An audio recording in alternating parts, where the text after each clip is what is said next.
Usually, if you walk away from a highly competitive entertainment industry for like 10 years to, board dogs in Pennsylvania, your career is pretty much over. Well, absolutely, you're forgotten. Right. The industry moves on, younger talent takes your place, and you just become like a footnote in a Wikipedia article. If you're lucky. Exactly. Yeah. But welcome to today's deep dive. We are looking at a creator who completely flipped that script. I mean, someone who used a decade of quiet normalcy almost like a Trojan horse. Yeah, only to return and just conquer an entirely new digital economy. It's wild. We're diving into the life and career of Alexis Malone today. So for those of you listening, she's a veteran of the adult entertainment industry who navigated the massive studio-driven era of the early 2000s, walked away from it all to live a normal life.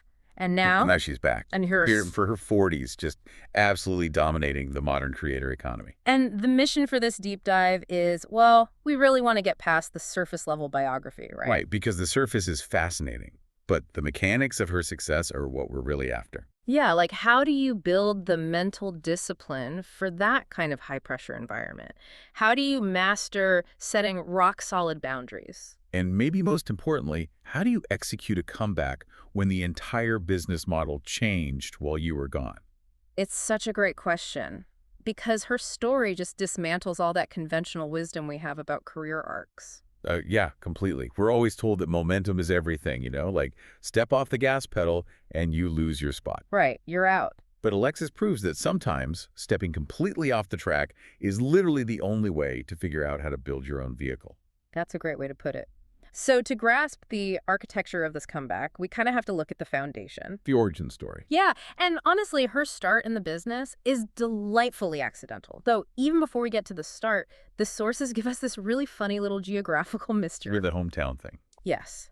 So she was born in 1979, but depending on the source material you read, she was either born in California or all the way across the country in Pittsburgh, Pennsylvania, specifically a town called Butler. Which is such a classic hallmark of early internet-era celebrity. Oh, totally. Like, before everyone had a highly curated, easily verifiable digital footprint, these conflicting details just lived out there in the ether. Yeah, nobody fact-checked anything back then. Exactly. Yeah. But the consistency across all the sources is how she describes her younger self. Mhm. She was a quiet, outdoorsy tomboy. Right. She definitely wasn't, a theater kid meticulously charting a path to global stardom. Far from it. Her entry into the adult film industry around 2001 was almost a logistical fluke. It really was. She was working regular day jobs, and some friends of hers happened to work at a warehouse for a company called Adult DVD Empire. A very 2001 company name, by the way. Oh, extremely. And they essentially needed a body for some box art or promotional material, and they just asked her, hey, do you want to model for $100 an hour? And, for someone in their early 20s just trying to pay the bills, that is a wildly tempting offer. Right, it's very practical. But the crucial part is she didn't just jump straight into the deep end right there. No, she didn't. The real paradigm shift happened when that company invited her to tag along to the AVN Awards. Which, if you're not familiar with it, is basically the Oscars combined with the biggest trade show in the adult entertainment world. I can only imagine the sensory overload for her. I know, right? She's suddenly standing in the middle of this glamorous, high-octane event. And her company's booth is right next to Digital Playground, which was an absolute titan back then. It's huge. So she's watching these A-list stars of the era, people like Tara Patrick, just commanding massive crowds and signing autographs. Right. And she has this singular light bulb moment where she looks at that ecosystem and just says, I want to do that. It speaks volumes about her ability to read a room, honestly. Yeah. How so? Well, she didn't have this grand 5-year plan. She simply identified a high-energy environment, saw the potential for autonomy and success, and just decided to navigate her way in. She literally found an agent and got right to work. Which brings up her very first on-camera scene. Oh man, working for News Sensations alongside the late Samantha Saint. And Alexis is wonderfully transparent about this in the sources. Yeah. She admits she felt completely like a deer in headlights. I mean, who wouldn't? It's like accidentally walking onto a Hollywood studio lot to drop off a package, and overnight you're an A-list movie star. Right. You have to wonder how someone entirely unaccustomed to that level of exposure adapts to a set filled with cameras, lighting crews, directors, and all those logistics. So how did she? It actually comes down to personality frameworks. Yeah. The sources give us some fascinating insight here. Some psychological profiling in our materials types her as an ENFP, The campaigner, right. Exactly. ENFPs are highly intuitive, they're spontaneous, and intensely driven by exploring the unknown. So they like novelty. They thrive on it. So while the structure of a film set might have been overwhelming at first, the underlying novelty of it fed her natural inclination to dive into uncharted waters. Without getting paralyzed by overthinking it all. Precisely.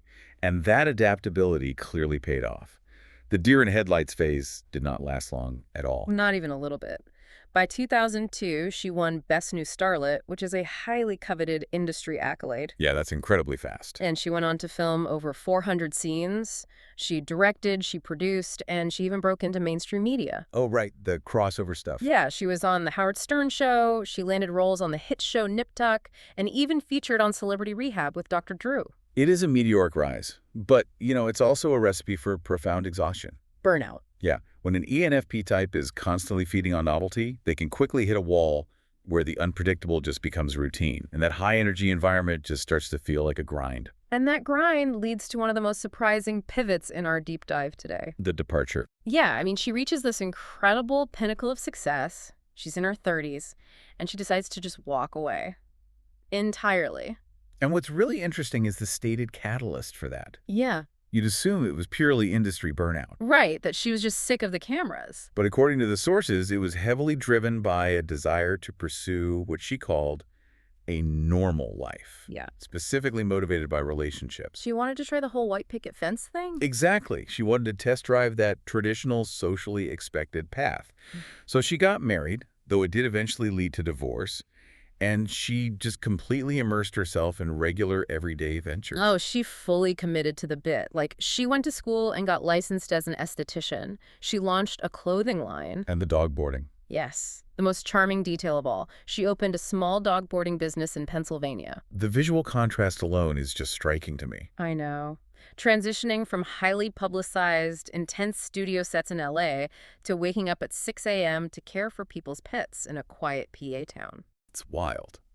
Now, she did have a brief false start in 2015, where she came back and shot 5 scenes for a director named Kevin Moore. But she left again immediately after. Yeah, for another relationship. Okay, wait. I have to push back on this whole quest for normalcy narrative. Okay, let's hear it. I'm looking at her Enneagram, typing in the notes. She's a type 3 with a 2-wing, the achiever. Right. 3s are deeply ambitious. They are driven by a need to stand out, to be recognized, to be the best. How on earth did picking up dog poop in Pennsylvania and doing facials satisfy that fierce drive for a whole decade? Did she just suppress it? That is the perfect question, and it really gets to the heart of her internal conflict during those 10 years. Tell me more. So the 3 in her craves the spotlight and the achievement, but that 2-wing is deeply relational. It's eager to help others. Oh, I see. So being an esthetician, caring for animals, that fed the 2-wing's desire to nurture and be of service. But you're right, it completely starved the 3. So it was basically a ticking clock. Completely. There was likely an immense internal tension building up over the years. The normal life provided grounding, but it didn't provide the stage or the scale her core ambition required. It created a psychological pressure cooker. Exactly. And that pressure cooker is the perfect catalyst for her return. But real quick, before we look at exactly how she leveraged that tension to dominate the modern digital era, if you're enjoying the vibe, go ahead and hit that like button, subscribe to the channel, and share this video with your friends. It really helps us out. Awesome. So let's look at the comeback. Because she doesn't just return. No, she returns to a completely unrecognizable playing field. Right. After 10 years away, she realizes that the quote-unquote normal life isn't her true baseline. She's happiest when she is fully expressing her unapologetic, free-spirited side. But when she steps back into the adult film industry in her 40s, the entire business model has been turned upside down. Yeah, I mean, in the early 2000s, everything was dictated by the giant DVD empires. It was a W-2 world. The studios owned everything. Right. They own the IP, the distribution channels, the physical DVD cases sitting on the shelves. Now she's returning to the era of the modern creator economy. Where independent platforms like OnlyFans and ManyVids totally dictate the market. And we really need to look at why this shift was so advantageous for her. Well, in the digital era, the creator owns the audience data. The revenue stream is direct to consumer. No middleman. Exactly. And she discovers 2 vital things upon her return. First, The demographic demand has wildly shifted. The cougar or MILF demographic boom. Yes, the market for mature, veteran creators is experiencing a massive surge. Audiences are actively seeking out highly experienced talent who know how to perform and produce at an elite level. She actually has a great sense of humor about this demographic shift. In one of the interviews, she mentions that when she first started out, her audience and co-stars were predominantly older men. Right? Now she's collaborating with performers who are 20 years younger than her, and they just treat her like absolute royalty. That has to be an incredible confidence booster. Oh, for sure. But the second discovery is where her business savvy truly shines. Because the industry has decentralized, she realizes she can operate as an autonomous entrepreneur. She no longer has to wait for a studio executive to greenlight a project or dictate her worth. Though she does still strategically collaborate with major legacy names, right? Like Brazzers, Team Skeet, Naughty America. Yes, just to maintain her mainstream visibility. It honestly reminds me of a seasoned corporate CEO who retires early, moves to a quiet farm, gets incredibly bored, and decides to come back because she misses the thrill of the boardroom negotiation. I love that analogy. But when she walks back into corporate headquarters, she realizes the management structure is totally flattened, and she can just sell her ideas directly to the public. That's spot on, because in the 2000s, the big studios owned the delivery trucks and the retail space. Today, the smartphone in her pocket is the delivery truck. Yeah. And this is where we uncover the true genius of her 10-year hiatus, that decade of normalcy. It was actually a Trojan horse. Wait, really? It was a master class in small business management. Oh, wow. I see where you're going with this. The dog boarding wasn't just a break. It was business training. Precisely.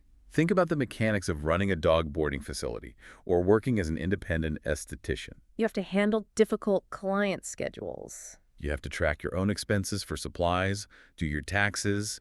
You have to enforce strict pickup and drop-off boundaries. That makes so much sense. A major pitfall for young creators in the digital economy is they suddenly encounter this huge influx of direct-to-consumer cash, and they have no idea how to manage it or their time. They just burn through the money and burn out their audience? Yes. But Alexis came back with rigorous financial discipline. She calculates her travel expenses from PA to LA. She factors in her medical testing fees, her camera gear investments. She probably knows exactly what her margins are. She knows the exact mathematical threshold of how many scenes she needs to shoot on a single trip to make the entire endeavor profitable. I mean, if you're listening to this and you're an independent contractor or a freelancer in any industry, her strategy here is an absolute clinic in leverage and diversification. It really is. She openly discusses how she treats her content like an investment portfolio. She rotates her income streams between OnlyFans, ManyVids, studio contracts, and independent collaborations. So if she feels herself getting creatively stagnant in one avenue, She seamlessly pivots her focus to another. and that financial security grants her the ultimate professional superpower.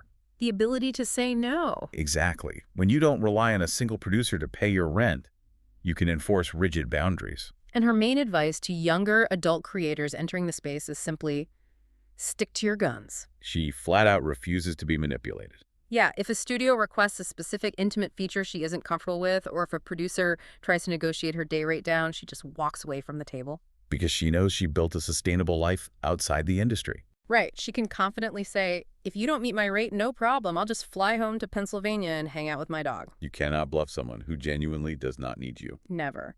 But operating with that kind of leverage and maintaining those ironclad boundaries, it requires immense emotional stamina. Oh, definitely. You can't just be a hard-nosed negotiator and a high-performing creator 24/7 without it bleeding into your personal life. The logistical demands alone are just grueling. Her schedule sounds exhausting. Even though her sanctuary is in Pennsylvania, she's flying out to Los Angeles 2 to 3 weeks out of every single month to execute these shoots and group collaborations. And the content she's producing now is pushing her personal boundaries further than ever, right? Yeah, she's exploring highly ambitious physical features on camera that she didn't even touch in her 20s. She's mapping out complex backdoor action and large-scale collaborative milestones for her premium digital subscribers. Which really begs the question. If you are constantly traveling across the country, producing highly demanding, spicy content, and managing a multi-platform digital business... How do you survive it? Exactly. How do you biologically and psychologically downregulate? How does she survive this second act without repeating the burnout of her 30s. By engineering extreme juxtaposition. What do you mean by that? The secret to her high adrenaline professional life is the fierce protection of her quiet personal life. The boundaries again. Right. She mandates that she gets at least 1 week a month of total, uninterrupted silence at her home in Pennsylvania. Just her and the dog? No outside noise. Just them. I am absolutely obsessed with her off-camera hobbies, too. When she Mhm. needs to decompress, she isn't hitting the Hollywood club scene. Not at all. She is meditating, going on quiet hikes, and playing an instrument called the handpan. The handpan is such a fascinating tool for exactly this kind of decompression. Visually, it looks like two metal bowls glued together, right? Yeah. Kind of like a metallic spaceship or a UFO. Yeah, but sonically, it produces these deep, resonant, tranquil tones. And there is a real mechanism behind why that works for her nervous system, isn't there? Absolutely. Think about it. When you are on a busy set in Los Angeles, negotiating rates, performing, managing a crew, your body is flooded with cortisol and adrenaline. Your nervous system is locked in that high alert, sympathetic state. Exactly. Engaging in total silence or focusing on the rhythmic, resonant frequencies of a handpan physically forces the nervous system into a parasympathetic rest and digest state. It clears the cortisol. It flushes it out entirely. It's just such a delightful image. Like Monday through Friday, she's this sharp, boundary-pushing entrepreneur in the adult film industry. And by Sunday, She's sitting in the Pennsylvania woods in total silence, tapping on a spaceship drum and binge-watching Peaky Blinders. and eating tacos and strawberries. Yes. Though we have to note her very strict culinary boundary there. She clarified in an interview that she loves tacos and she loves strawberries, but she will never eat them together. C. A woman who sets boundaries in all aspects of life. Even with snacks. But looking at the broader implications, this contrast is why she is thriving now compared to her 20s. Back then, she just lacked that release valve. Right. She thought the only way to find peace was to abandon the industry entirely and seek a permanent state of normalcy. But now she understands that normalcy isn't a destination. It's a tool. The silence is the fuel that allows her to step back onto a set and command the room. And her ambitions are only growing. She isn't just maintaining her current output. She's mapping out entirely new ventures. Like what? Well, she's discussing potentially launching a podcast with her longtime friend and industry peer, Avina Lee. She's tossing around the idea of reviving her clothing line or creating branded products, She is entirely in the driver's seat of her own brand. which perfectly encapsulates the core takeaways from the sources we've reviewed today. We've traced the path of a quiet tomboy who accidentally stumbled into being an industry titan. Who recognized her own impending burnout and had the foresight to walk away. She spent 10 years mastering the unglamorous skills of small business management, running a dog boarding facility, managing esthetician clients. Only to return and completely weaponize those skills in the modern, independent creator economy. It is the ultimate masterclass in understanding your worth. It really is. It demonstrates for all of us that stepping away from your chosen field doesn't mean you forfeited your prime. Sometimes taking a detour to learn seemingly unrelated skills is exactly what you need. It ensures that you are running your business rather than letting your business run you. It also completely challenges the fear of missing out. Alexis tried the socially prescribed, quiet path. She gave it a whole decade. But she realized her genuine joy and fulfillment came from the autonomy, the self-expression, and the thrill of the adult entertainment industry. And once she stopped apologizing for that and built a lifestyle structure to protect her peace off camera, she became totally unstoppable. Unstoppable. It leaves you with a really compelling thought about the future of digital media, too. Oh, how so? Well, as we look at the creator economy today, we are seeing a massive influx of AI-generated content, virtual reality avatars, algorithmic perfection. Everyone is racing to automate their presence. Exactly. But it makes you wonder, as the market becomes completely saturated with artificial synthetic creators, will hyper-authentic, boundary-setting veterans like Alexis Malone become the standard? I mean, people who have lived entire lifetimes of real-world experience? Yeah, people who aren't afraid to step away from the noise. Will they become the only premium commodity left that audiences are actually willing to pay for? That is a very provocative question to end on.